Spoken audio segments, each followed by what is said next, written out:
more of your Goofs. Now, Series 3 already done, but now we're introducing a new crop of engines. The narrow gauge. Because this week, it is Granpuff, as you can basically see. So let's head down to the engine shed, where we hear the story of the narrow gauge with Duke, Stuart, Falcon, and Skarloey and Rheneas. Yeah. And the reason I mentioned Skarloey and Rheneas is because the backs of them literally are featured in the story. Anyway, let's cut to it. One winter's night when the cold wind blew, the engines found it hard to sleep. What we need, suggested Toby, is to listen to a story. Yes, agreed Percy, a mysterious story. But at Duck, But my butt, Duck. You basically have a crooked handrail. You basically have a loose handrail or a crooked one. I can't really tell. Also, you have a crack in your faceplate. must have a happy ending. Driver told me a story, said Thomas, so everyone noticed that Henry's face is tilted forward. And everyone listened. Once upon a time, began Thomas, there were 3 little engines who lived in their own little shed on their own little railway. Their names were Duke, Stuart, and Falcon. Duke was the oldest and was named after His Grace, the Duke of Sodor. And yet the Duke of Sodor always had a lack of a brake van and a crooked roof in the back van.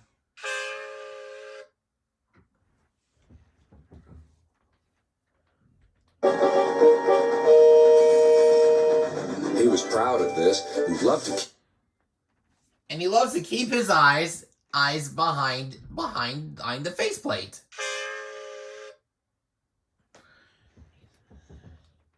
keep the little engines in order.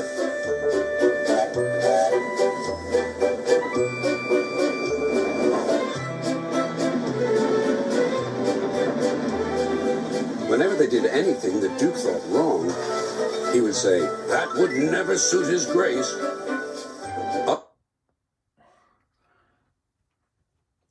Okay, that's actually Rheneas. He didn't get introduced till later. And he has Skarloey's whistle.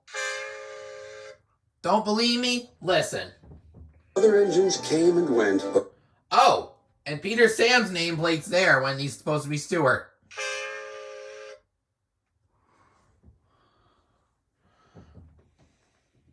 Duke outlasted them all.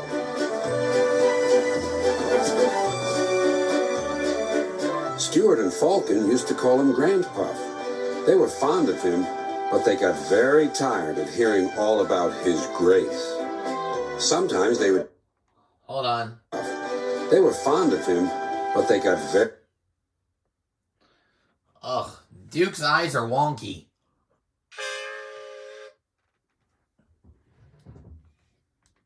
very tired of hearing all about His Grace. Sometimes they would tease him and chant, "Engines come and engines go. Granpuff goes on forever."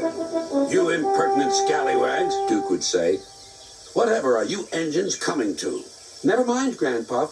We're only young once." "Well, you'd better mind, unless you want to..."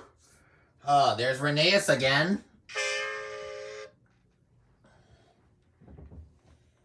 "End up like Smudger." "Oh, Granpuff, whatever happened?" "Smudger," said Duke, "was a show-off." And he was also Rheneas without the orange look. Literally, you can see a strand of orange, like, right where the cab is. He rode roughly and often came off the rails.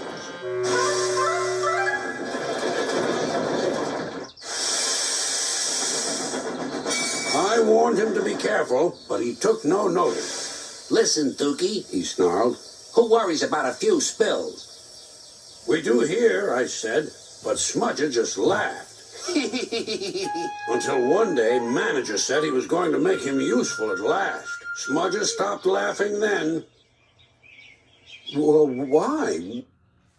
Yeah, and another good question. Why'd you have to make Why'd you have to make Stuart and Falcon's eyes very wonky?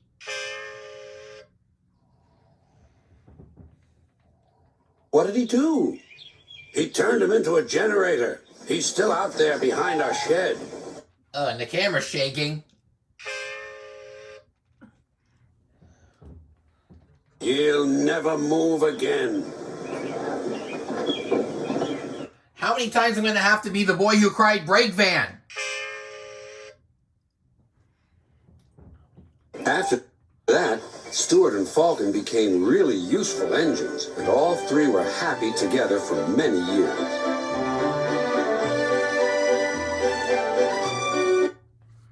Oh, and Rheneas had a whistle.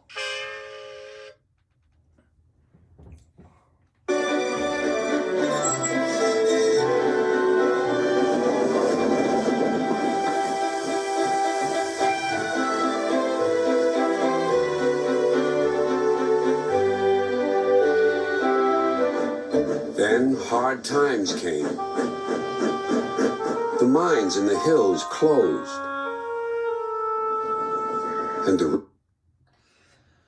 And there's a wire underneath the coaches. Also, Skarloey seems to be in the story when he's not even introduced till later.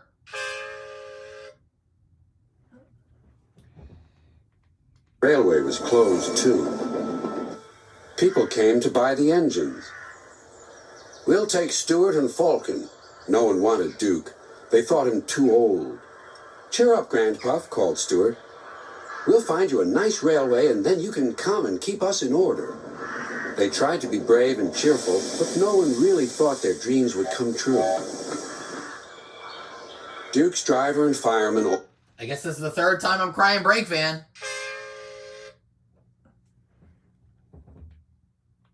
Oiled and greased him one last time. They sheeted him snugly and said goodbye. Then they had to go away and find work. Duke was alone. Oh well, he sighed. I'll go to sleep. It'll help to pass the time.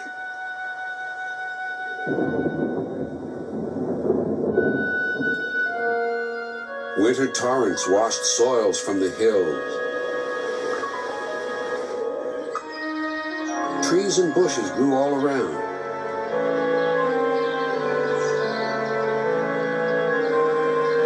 You wouldn't have known a shed was there, let alone a little engine asleep inside. That's not a happy ending, cried Percy. Ah, murmured Thomas. There will be one, but that'll have to wait until next time. Normally I say this be the end of the story, but unfortunately I cannot say that due to what you just heard. We're only halfway through the story, Ori. Which means the conclusion will have to wait till next week. If I missed any goofs during this half, leave a comment down below. Don't forget to like this video if you've enjoyed it. Do not forget to subscribe if you haven't done so already. And turn on all post notifications so you won't miss a single upload. I predict there might be more goofs in the second half. Total more than what you just saw here. Anyway, I'll catch you guys when I get to the next station in a week. All aboard!